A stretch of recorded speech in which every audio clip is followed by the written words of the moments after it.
I'm trying to make more European style wines. I'm not afraid of picking a little bit later, but for me it's all about the flavor. And if after the flavor, the next most important thing to me is the pH. Sugar's less important to me than flavor and the acid balance in the wine. So the picking decision is very critical.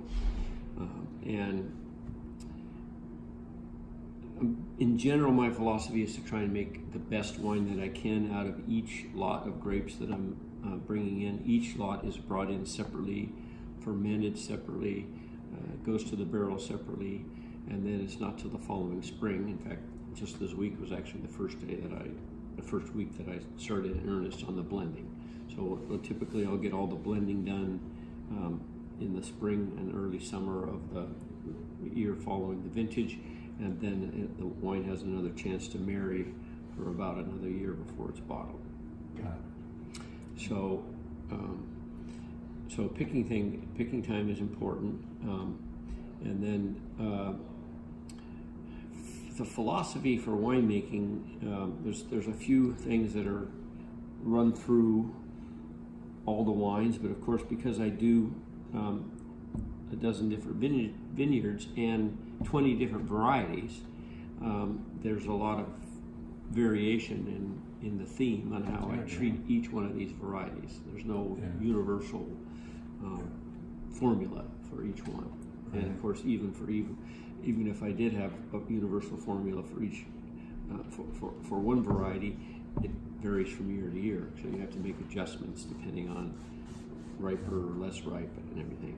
But I would say that I'm not looking for high alcohols. My alcohols tend to be around 14 to 14.5. Right. I'm not looking for extremely high tannins, so my maceration times are modest. I tend to press at dryness or slightly before.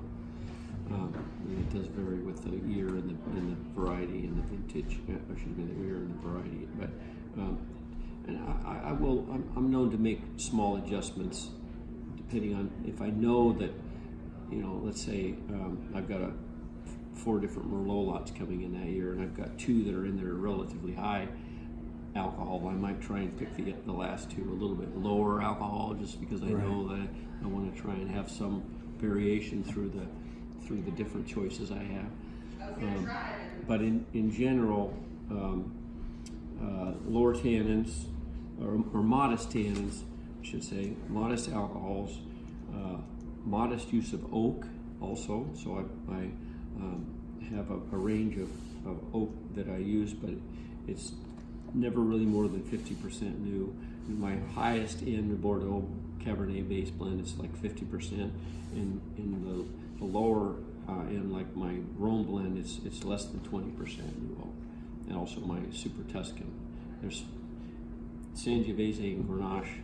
The fruit is here and the oak is here, and they just never really come together if you keep a lot of oak in there. But Cabernet, for some reason, it just sucks that oak up and just makes this great combination. And the oak doesn't tend to dominate.